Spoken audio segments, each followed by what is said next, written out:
We are very happy that Michelle Flowerday, accepted to be our speaker tonight. She is a fertility lawyer. She's also a director of our board at Fertility Friends Foundation. And she's going to talk about tonight the legalities between ova donation, sperm donation, and surrogacy. So thank you so much, Michelle, for accepting to do this presentation for us tonight.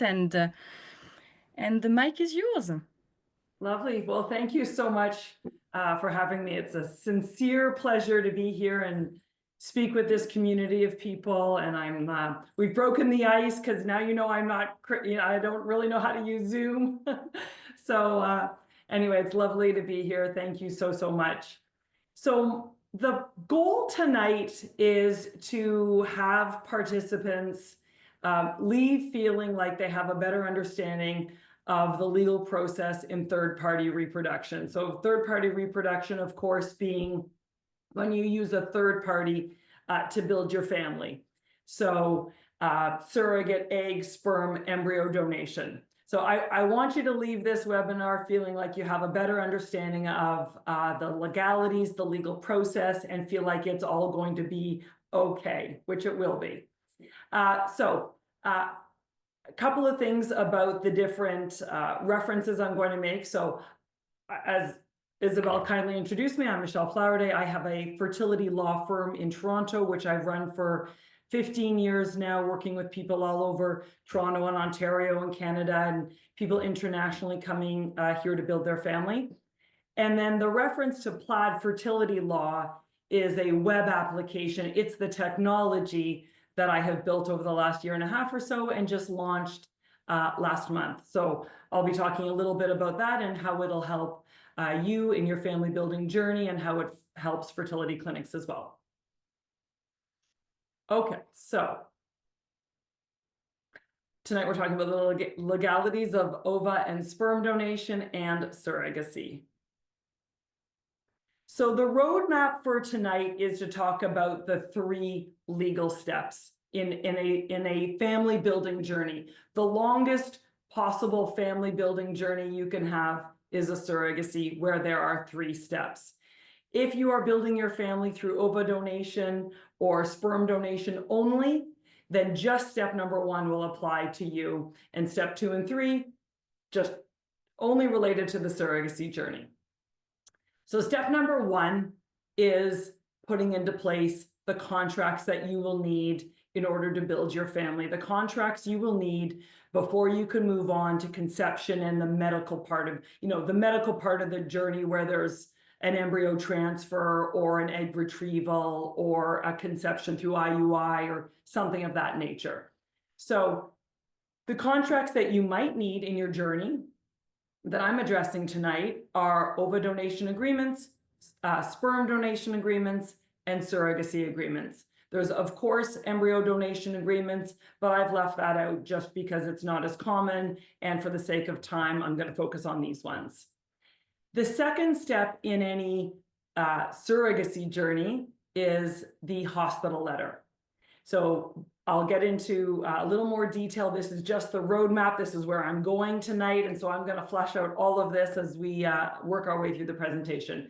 But the hospital letter, again, is for surrogacy only. It puts the hospital on notice that there's going to be a surrogacy birth. The final step that I'll get into is the post-birth legal parentage.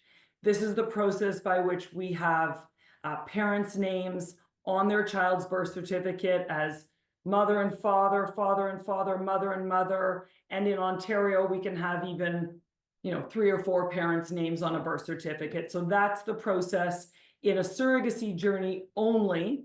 When someone other than the parents delivers a child on behalf of the parents, we need to take a step and secure the birth registration and legal parentage. So this is where we're going tonight, and I'm going to cover each of these topics.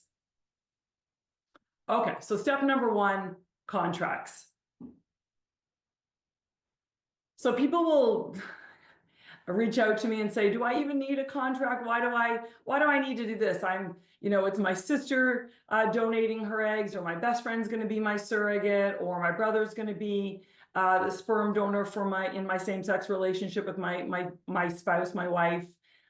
Do I need an agreement? And the answer is absolutely yes, you do. You need an agreement when you're building your family through third-party reproduction. And here are the reasons why.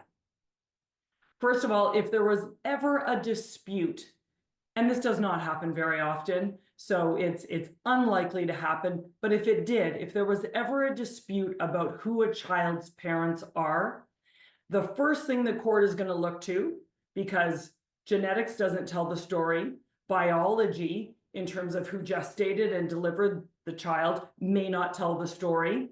What's going to tell the story in third-party reproduction is what the parties' preconception intentions were. That's what the court wants to know. What did everyone intend at the time of conception? And your ova, sperm, embryo, and surrogacy agreement are going to capture those preconception intentions.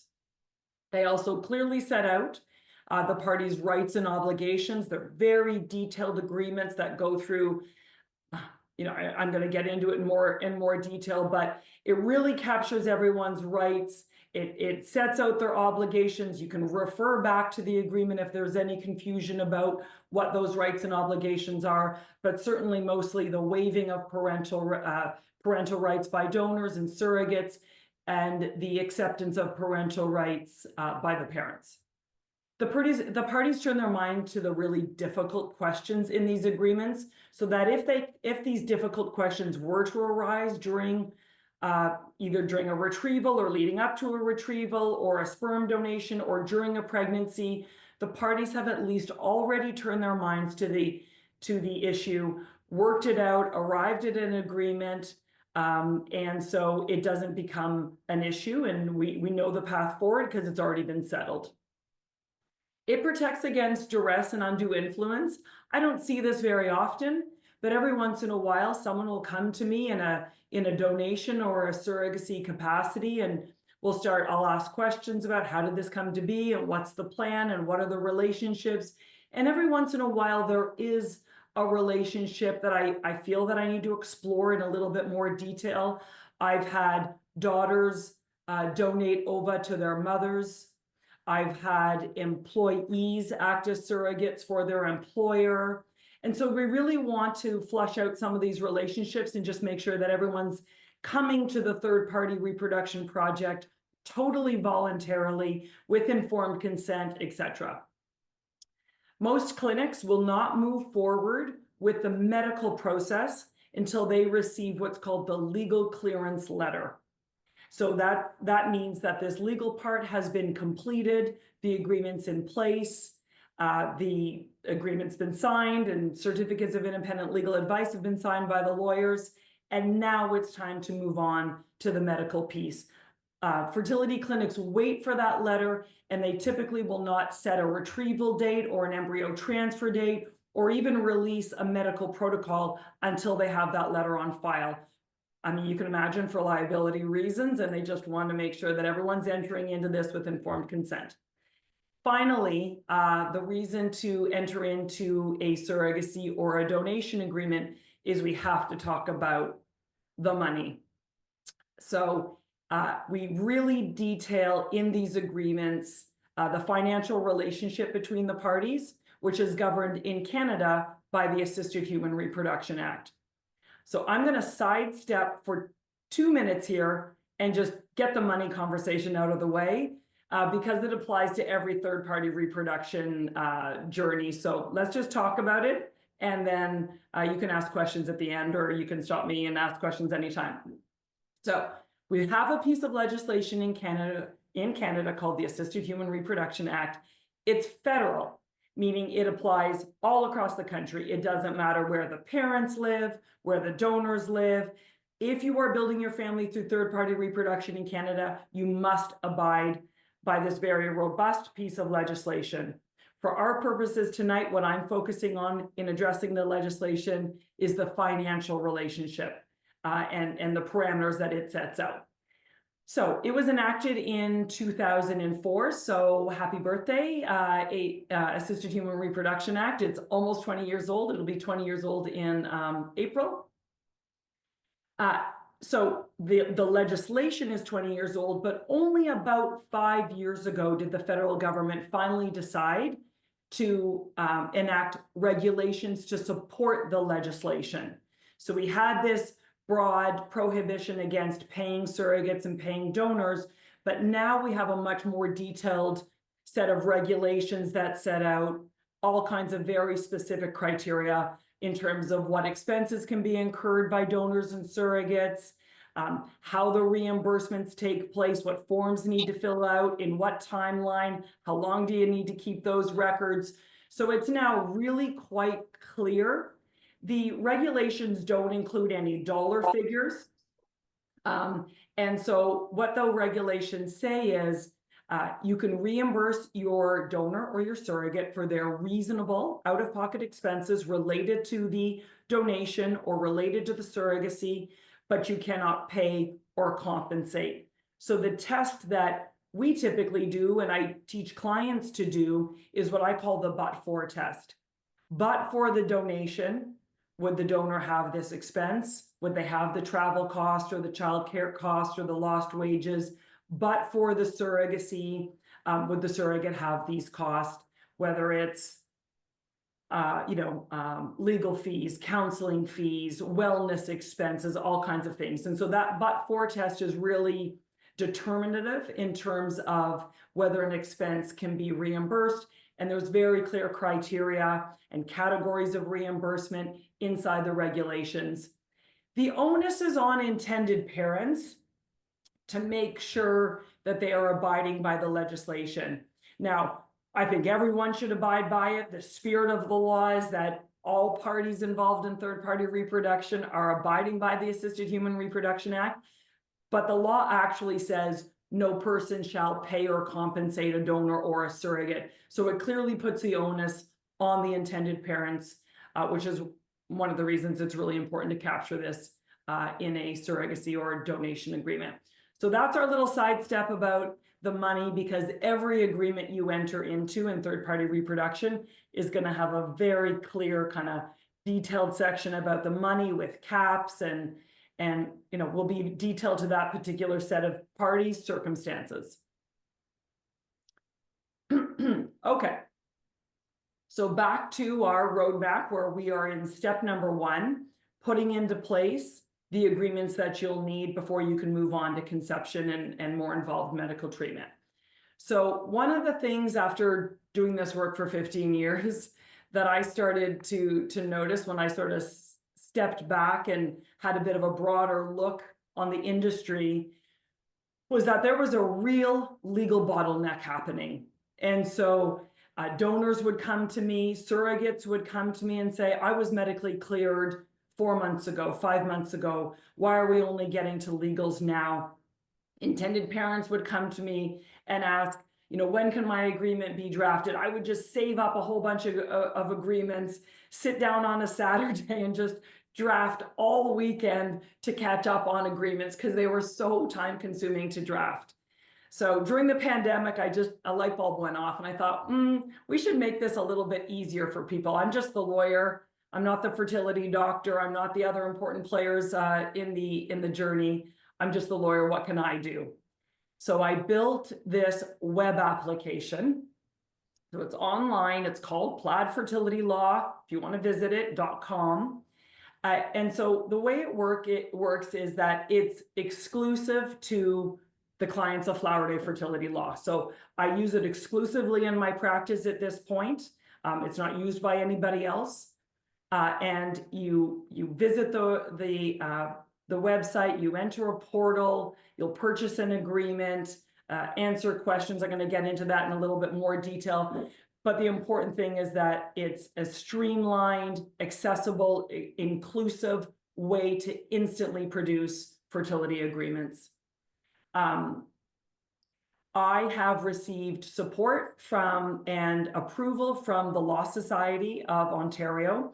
So over the last year or so, I've had to appear before multiple panels where they had me answer questions and make adjustments and deal with privacy and security and a whole bunch of other things to make this legal tech product safe and accessible for anyone who uses it. The Law Society has a program. It's a 5-year pilot program called Access to Innovation.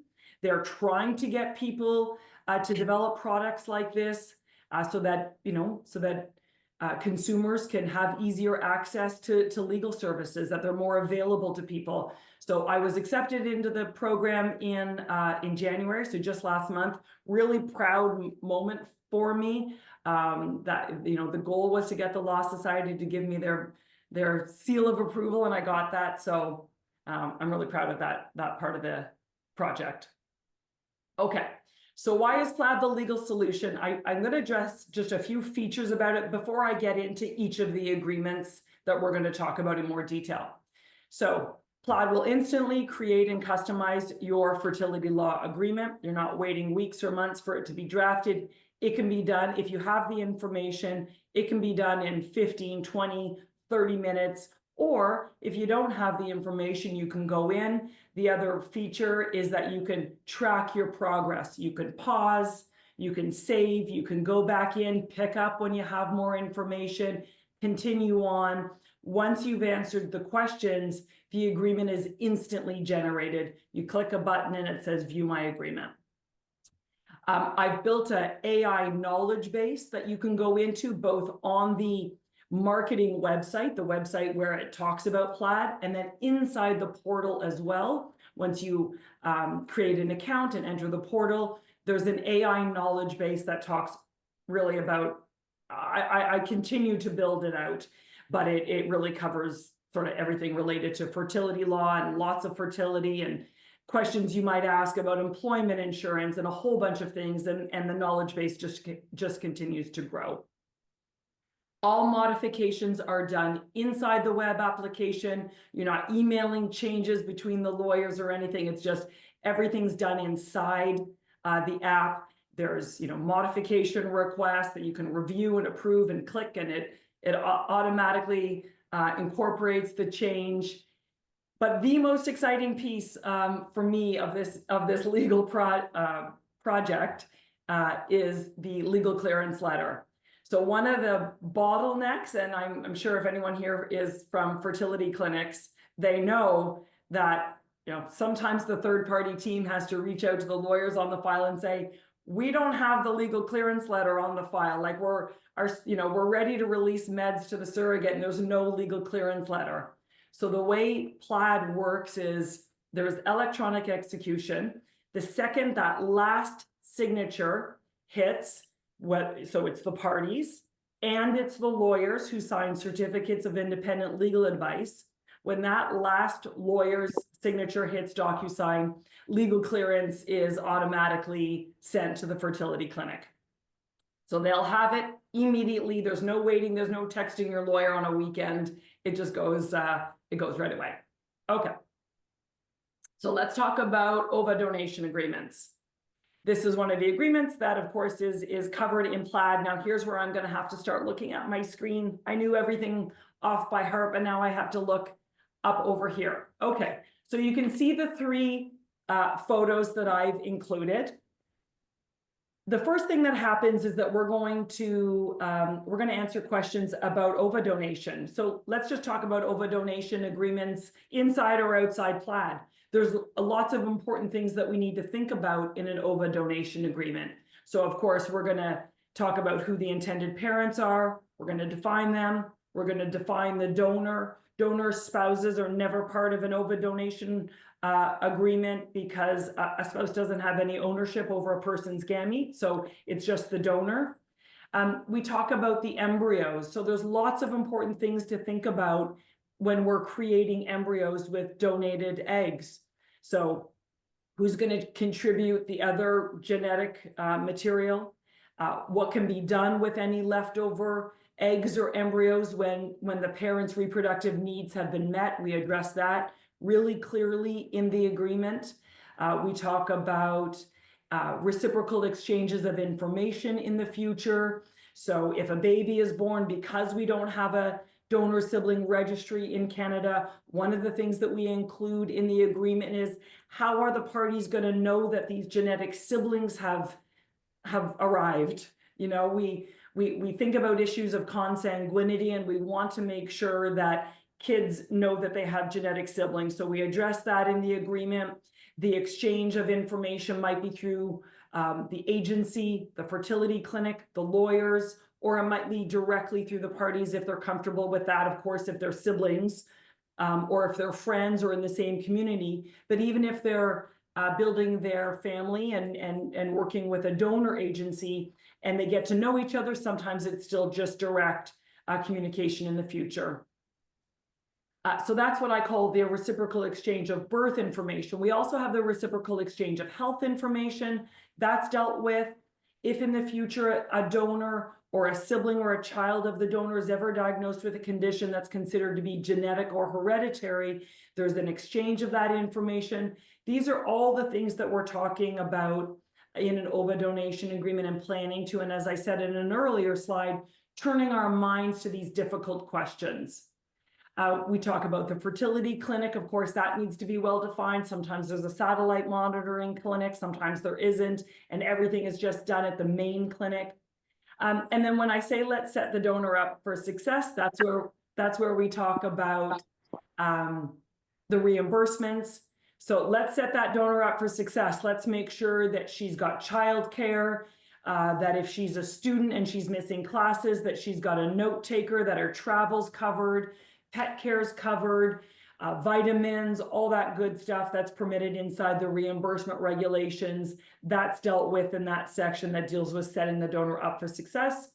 And then when we talk about let's protect the child, we're turning our minds to the child as a stakeholder in this process. So at what age will the child be able to access information about the donor or reach out to the donor, and what does that look like? So all of these things are addressed in any OVA donation agreement, and they're really important. And as I said, we turn our minds to these questions. You can see in the second slide, the second picture, that's just an example of what some of the questions look like. And then once all of the questions are complete, you can see over here that this is an example of an OVA donation agreement. These are the kids' names of my law clerk, Katie, and my children. So, you know, I haven't breached any solicitor-client privilege here. This is a made-up agreement. So should I pause there and see if there's any questions about OVA donation agreements, or should I carry on? There are no questions so far, but if someone wants to ask a question, I can relay it. Okay, super. I'm going to carry on. So sperm donation agreements, very similar setup. We're going to go into the agreement. We're going to ask and answer a whole bunch of questions about the donation. You know, sperm donation and OVA donation are similar insofar as you've got a donor donating gametes to another party so that that other person can become the parents of a child. Sperm donation agreement is a little bit different. Of course, as we know, we can have home insemination in terms of a donation. We can have a lot of different forms of donation. So those parameters are set out in a sperm donation agreement. And then, of course, all of the similar things that you'd see in an OVA donation agreement. Reimbursing the donor, talking about future contact, talking about exchange of birth information and health information, again, all captured by an agreement that can be instantly produced. When I was building Plaid, one of the communities that I was really thinking about, I mean, I think about all of the communities that I work with, whether it's the, you know, LGBTQ plus community, whether it's the infertility community or the single status community. But one of the communities I was really thinking about in the sperm donation piece was the two mom, or, you know, the lesbian community. And just this group of people, after working with it, they know what they want. They can go into this agreement, they can answer the questions, they've talked about it, they've really hashed out all the details with their donor, typically by the time they get to me, and they know exactly what they want. So this is a solution for getting to an agreement faster in those scenarios. Okay, so here we go. So here's the legal clearance letter. This is a real letter that did go out on one of my OVA donation agreement files. The name you see there, Karen, is just someone who works at one of the agencies. So this is the legal clearance letter that is sent to the agency, to the parties, to the fertility clinic, to the lawyers. Everybody gets a copy of this. If you are just building your family through OVA donation agreement and sperm donation agreements, this is where your journey ends, okay? Once that legal clearance letter is in, your legal journey ends, not your family building journey, your legal journey ends. Once that legal clearance letter is sitting with the fertility clinic, the legals will be a distant memory, will just be a figment of your, your imagination, because you don't need to think about legals anymore. When a parent carries a child and delivers a child, I'm going to get into this. I think it's my next slide. Yes, it is. Good. When a parent carries a child and delivers on behalf of themselves and a spouse, if there's a spouse, that's where the legal process ends. You're going to be pregnant, or your spouse is going to be pregnant. You're going to deliver, or your spouse is going to deliver your child, and you're going to go ahead with birth registration, like anyone else in the province. You're going to go to or whatever province that you've delivered in, Alberta, BC, whatever. Everyone has a vital statistics department. Everyone has online birth registration. I've just pulled out Ontario's because this is the one that I work with the most. And you'll go online and you'll register the birth of your child. There's no reference to genetic relationship. There's no reference to surrogacy. On the actual document, the government does want to know if surrogacy was part of the family building journey, but on the birth certificate, there's no reference to surrogacy. And so with OVA, sperm, and embryo donation, this is where the legal journey ends, okay? So with a surrogacy agreement, the journey has 2 more steps. So from this point forward, I'm going to be talking about just surrogacy and the remaining 2 legal steps. So with the surrogacy agreement, gosh, there's a lot to think about. If we want to think about donation as being a relationship between some parties that is much shorter in time, surrogacy is potentially a long relationship between people. So of course it's a minimum of 9 or 10 months. And then it can be a lot longer. It can be a year, it can be a year and a half or 2 years. So there's a lot to cover in a surrogacy agreement. You can see I've created the chapters here in the web application. Those questions cover really everything you need to turn your minds to in a surrogacy relationship. We set out who the lawyers are, of course, who the intended parents are, who the surrogate is. We fully explore the surrogate's net lost income. The reimbursement regulations allow for a reimbursement of net income, so not gross income. Again, the but-for test. But for the surrogacy, what would the surrogate put in their pocket? And that would be the net after-tax amount. So we really explore income and whether a surrogate's willing to engage EI benefits, whether she has or they have disability benefits, all that sort of stuff is fully fleshed out. We talk about the surrogate and their family. We might talk there about a life insurance policy, putting a last will and testament into place. These are things that intended parents always offer a surrogate. We plan for conception, how many embryos will be transferred over what period of time. Of course, this agreement also considers traditional surrogacy, where a surrogate is also genetically related to the child.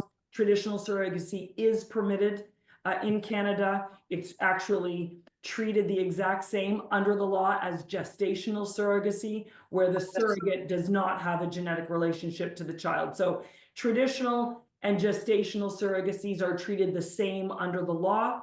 So we have to capture that here in this agreement when we talk about let's plan for conception. If it's a traditional surrogacy, it could be home insemination and there is no fertility clinic involved.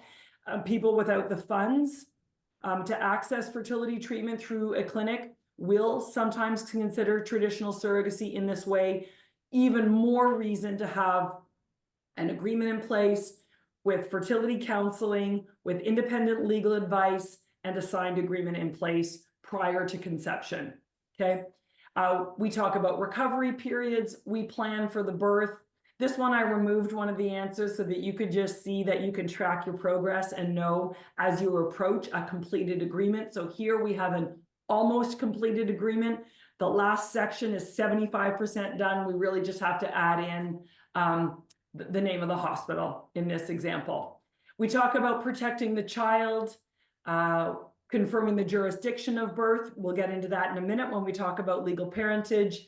And then when I say, let's set the surrogate up for success, again, that's the section where we talk about reimbursements, and we get into a lot of detail, the two buckets of reimbursements, whether it's a monthly amount that's available to a surrogate for discretionary spending, related to the surrogate, so childcare and wellness and household help and those sorts of things, or whether it's an expense that's not part of the discretionary amount, but is reimbursed separate and away from that discretionary amount. So in a surrogacy agreement, the financial piece is fairly lengthy, just so there's no confusion. Everyone's expectations have been captured. So in the surrogacy agreement, you can see here, this is what it looks like when it's produced. And then I've just scrolled down and captured a quick screen grab of what the bottom of the agreement looks like, because I want to talk about a couple of the things here. Just going to check the time. I think I'm doing okay. So there's a few important things to think about in a surrogacy journey and in your agreement. So I'm going to address each of those 4 attachments that are available at the bottom of the surrogacy agreement. So we've got a bed rest order. This is where I consider, from a financial perspective, intended parents and surrogates can be somewhat vulnerable. It's the biggest unknown. If a surrogate is placed on bed rest, we really want to make sure that they are, protected, the pregnancy is protected, and they aren't in a position where they need to do things they shouldn't be doing. So surrogate will be written off work. So this is a written order under the Assisted Human Reproduction Act. You cannot reimburse your surrogates lost wages without a bed rest order. Otherwise, it would be a very simple way to circumvent the legislation and kind of pay compensation. So in order to reimburse lost wages, there is a bed rest form that's filled out in detail. What I love about this, and I've really worked on this form and made sure that we grab a whole bunch of important pieces of information, both for the surrogate and for the intended parents. So this form allows for transparency, accountability. Midwife or doctor needs to sign their name at the bottom of the form. And then, it's used as information, maybe for a second opinion, etc. So we've got the bed rest form. We've got the regulations. So, you can go look at the regulations. They're actually pretty accessible, in my opinion. They're not difficult to read. I attach them here so that there's total transparency around what are the categories that are permitted to be reimbursed. So they're here. And then the Health Canada declaration form. So one thing that Health Canada does say in terms of setting the framework for reimbursement is on whatever schedule is agreed between the parties, and it's typically a monthly schedule. It's typically at the end of every month, a surrogate will submit to intended parents the Health Canada declaration forms. There's one for lost income, and there's one for what we call expenditures. So that's things like products or services or childcare and all of the other things that are not lost wages. Surrogate will fill that out on a monthly basis, in detail. What was the expense? What was spent? The surrogate will confirm that there isn't reimbursement from a secondary source, so there's no double dipping. Surrogate will sign it. Intended parents will sign it. Receipts are attached. Whether you do this in the old-fashioned way and you print it and fill it out and physically sign it, or whether it's a digital signature and an uploading of the receipts, it doesn't matter. As long as intended parents do not reimburse without these Health Canada declaration forms being filled out with receipts attached, then the reimbursement is legitimate. Intended parents have to hold on to these forms for a period of 6 years in the event that there's an audit by Health Canada. I've never seen Health Canada audit anyone for a surrogacy journey or and of course the same applies for any donation. Okay, when you reimburse your ova donor or your sperm donor, there's not much to reimburse with an embryo donation, but there's a couple of things. You must, for any third-party reproduction project that involves some exchange of money, you must complete and save these Health Canada declaration forms for 6 years. Okay. Any questions about the agreement so far before I move on to the final 2 steps, which again just apply to surrogacy? You have cited you. Yeah, there is one question from Mike in the chat. Okay. I can ask it if that's okay. Yes, Sure. that's Yeah, please perfect. Thank do. you, Mike. So thanks, Michelle. You've done a great job of overviewing the Assisted Human Reproduction Act and the legal responsibilities there. I'm just Thank you. curious Yeah. if you have any clause covering the responsibilities of the individuals to comply with the sperm and ova regulations. So as it stands now, I think the onus, Health Canada has really put the onus on the clinic, but I think the patient does bear some of the responsibility of meeting those requirements. Is that something that you cover as well from a legal standpoint? We do. So in an ova donation agreement and a sperm donation agreement, there's what I call the, pre-retrieval or pre-donation conduct.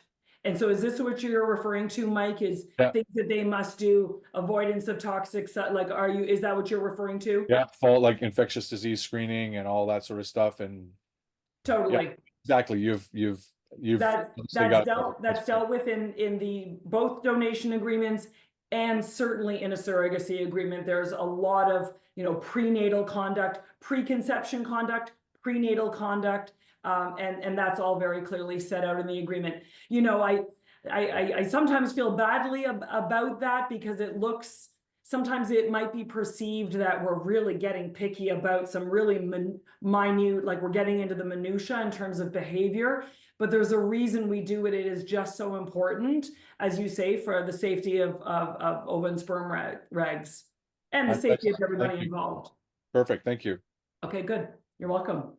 Okay, so just going back to our roadmap, our first legal step was getting into place the contracts that are needed in your particular journey. It might just be ova or sperm or embryo, or it might be any one of those with a surrogacy agreement as well.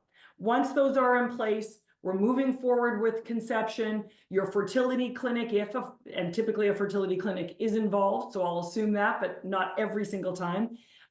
Your fertility clinic will have the legal clearance letter, and it's time to move on to conception.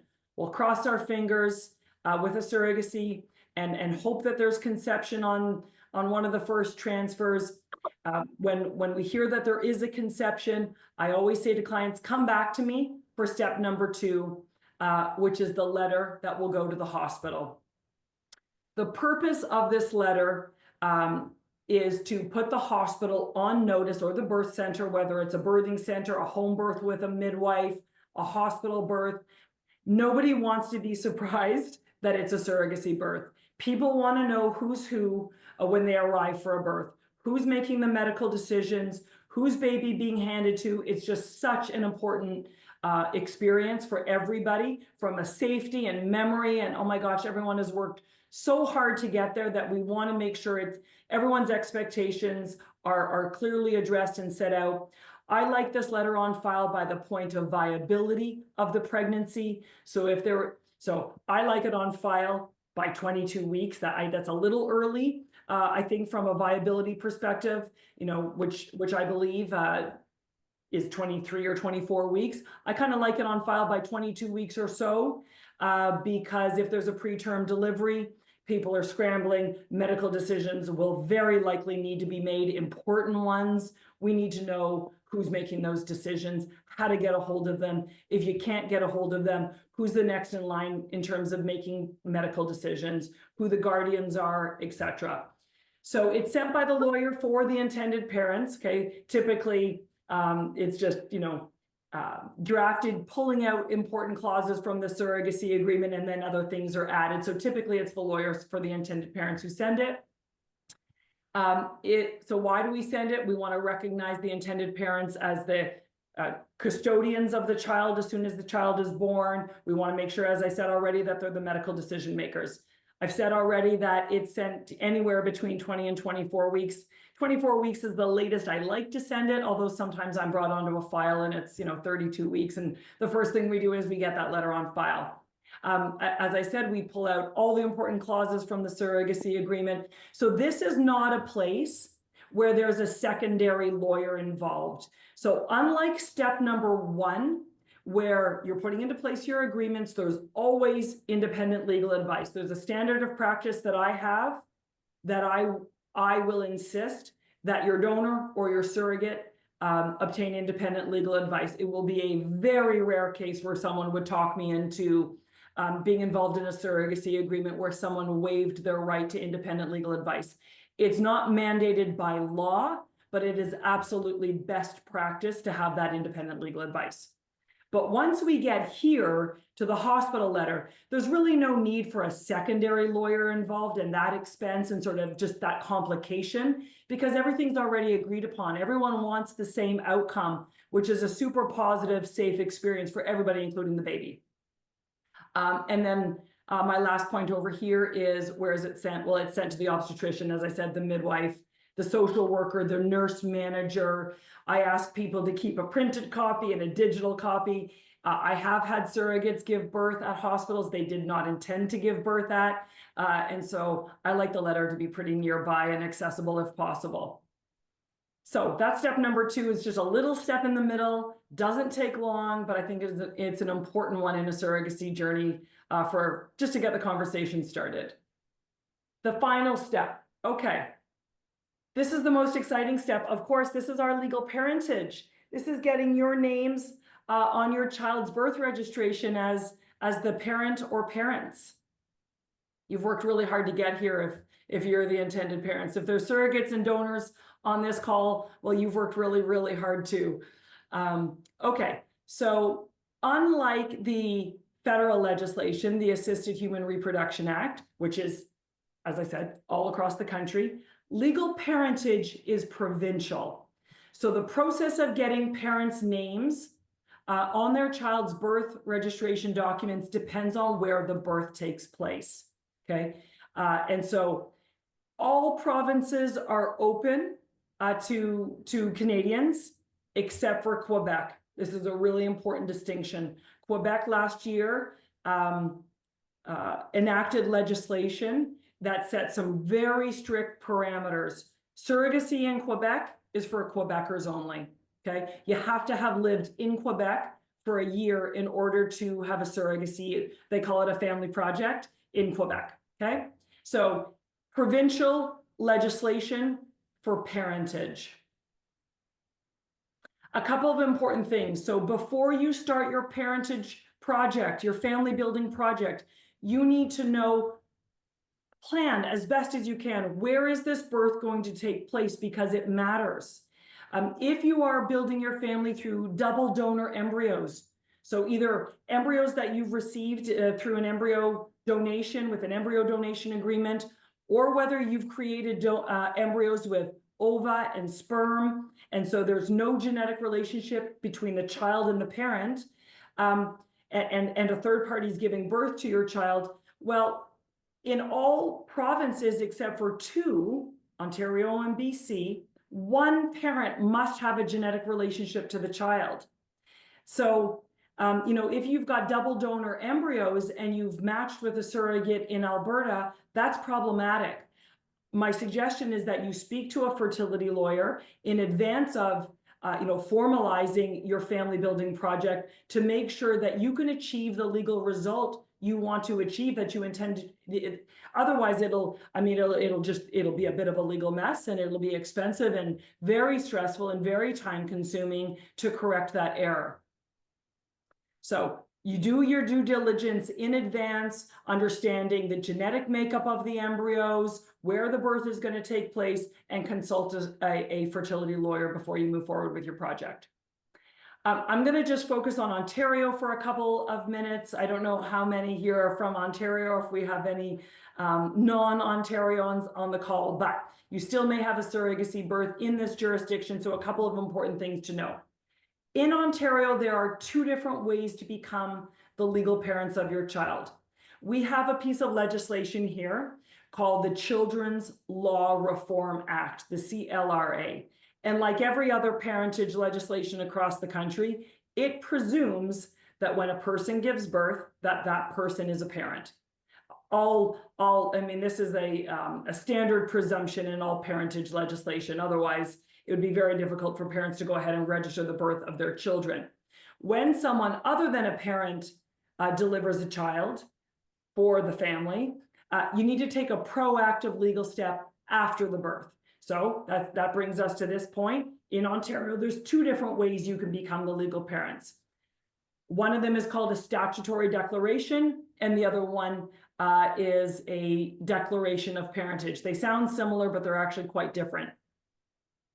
They're similar insofar as they'll all get you to be the legal parents of your child, or if you're a surrogate on this call, they'll ensure that you are not a legal parent of the child you delivered, which is your goal. So for a statutory declaration, there are 3 criteria to proceed by way of this route. Now, this route is the more streamlined, quicker, less expensive route. So if your surrogacy birth is in Ontario, this is the route you want to follow. So you need to meet the criteria in order to have access to this route. The criteria are that there's a surrogacy agreement in place that was signed prior to the date of conception, which is another reason why fertility clinics say, I want to know that there is a signed surrogacy agreement prior to moving forward with the embryo transfer, because it affects legal parentage. So surrogacy agreement signed prior to the date of conception, and both parties, both sides of the agreement, have had to have independent legal advice. If any one of those things are missing, the statutory declaration route is not available to you. You must proceed by way of the court route, which is the declaration of parentage. So with the stat decks, parties sign statutory declarations. You have to wait 7 days post-birth. We don't like this in the fertility law community. It kind of sounds like an adoption model, and surrogacy is very different than adoption. Both beautiful ways to build a family, but from a legal perspective, they're very different things. With an adoption, a child did have a parent or a set of parents at birth, and that child's parents changed. With a surrogacy, a child only has one parent or set of parents or more at the time of birth, and it's not the person who delivered the child. So legally, a very different construct. You do have to wait 7 days with a statutory declaration, and then we'll put together a birth registration package. We'll send it to the Registrar General for the province of Ontario, and then you'll get the birth certificates in a couple of weeks. I'll just quickly have a look at the declaration of parentage. I did think I saw a question, but I'll get through this and then we'll open the floor to questions. So a declaration of parentage, you see my gavel here. This is a judicial process. So I'm going to court.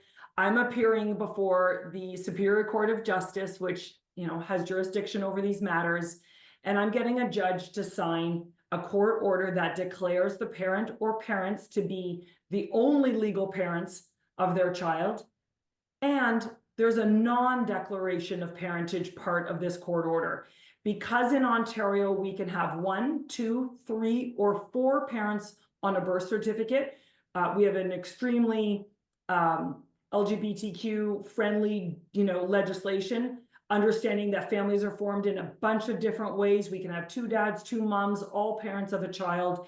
So the court order will declare that the surrogate is not a parent, because we need to make that clear, that it's not in the case, the example that I'm discussing, this is not a 3-parent family.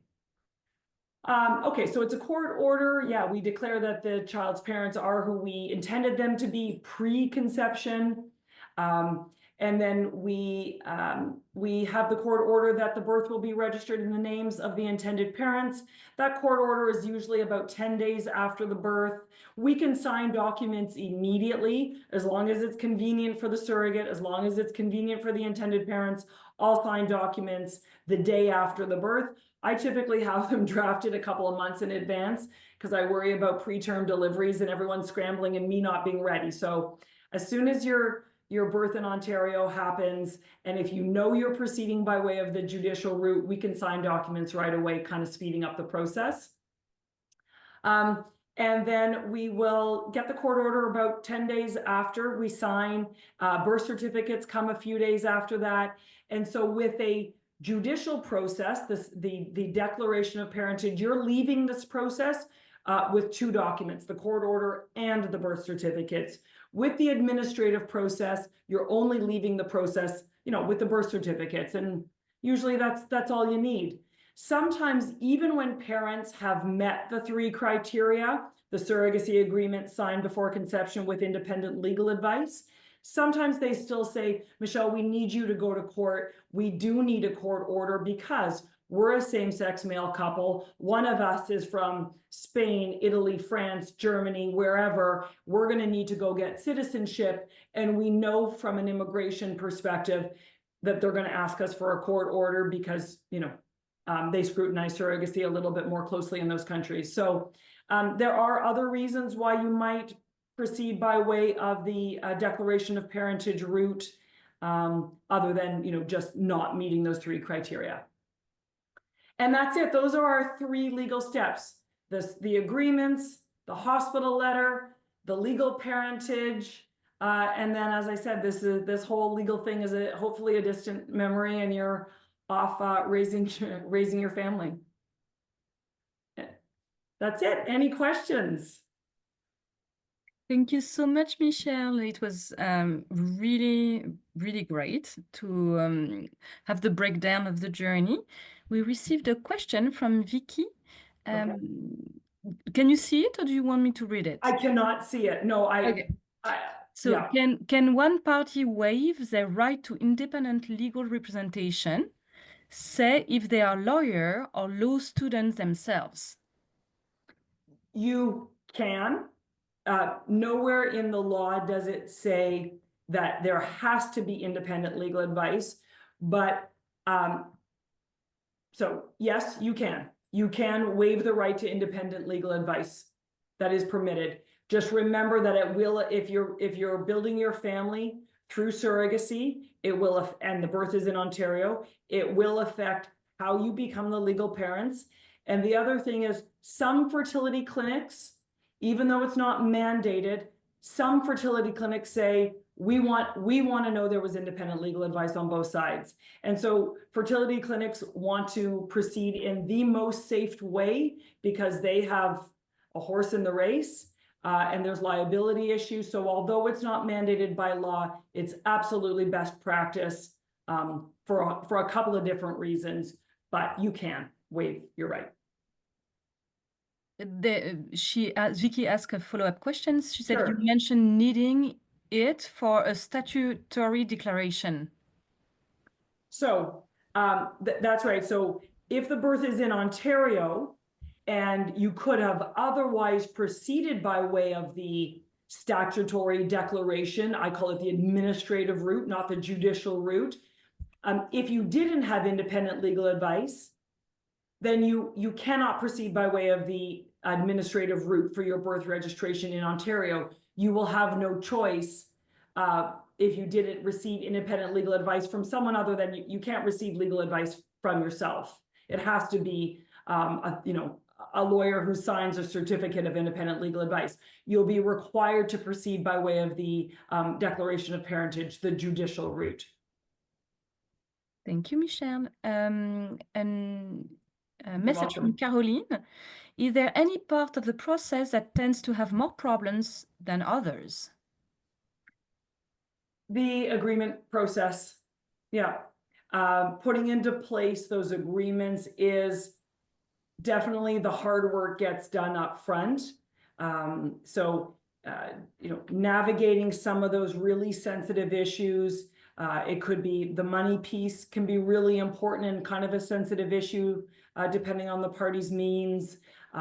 Issues around termination of a pregnancy, issues around communication and confidentiality. Sometimes we've got people who want to be really vocal about a journey and celebrate it, and someone else might want to be very private. So just working out all of that stuff at the beginning before the agreement is, finalized and signed, that's the hardest part of this process, I would say. I mean, the hospital letter is pretty easy.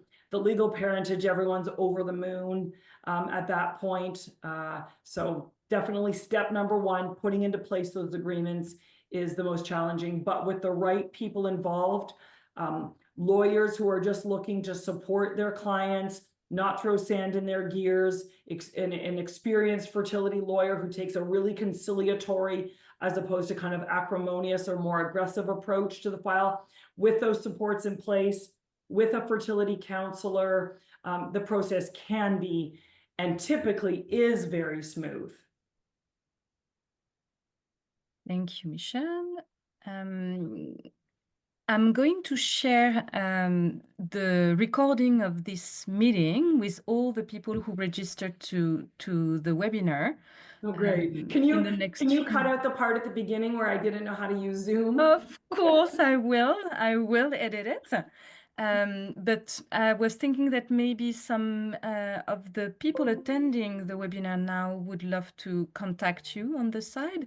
Would you mind sharing your contact information Sure. if they'd like to send you an email?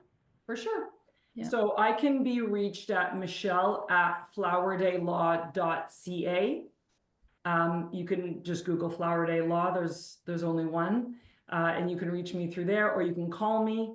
And on both websites, flowerdaylaw.ca and plaidfertilitylaw.com, on both websites, there's a contact me form. I'm super responsive to them. Whenever I see them come in, I get all excited and I respond right away. So I'll be sure to reply very quickly if you do reach out. And I'm more than happy to set up a consultation. I don't bill for that. I'll just send you a link to my calendar.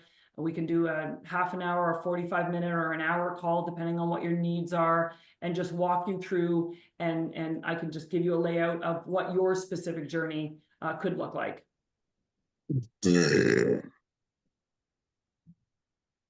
Hello? I think there was can we get a recording of this slide? Yes, I will send you the recording in the next few days, so you'll get it. No problem, Kay.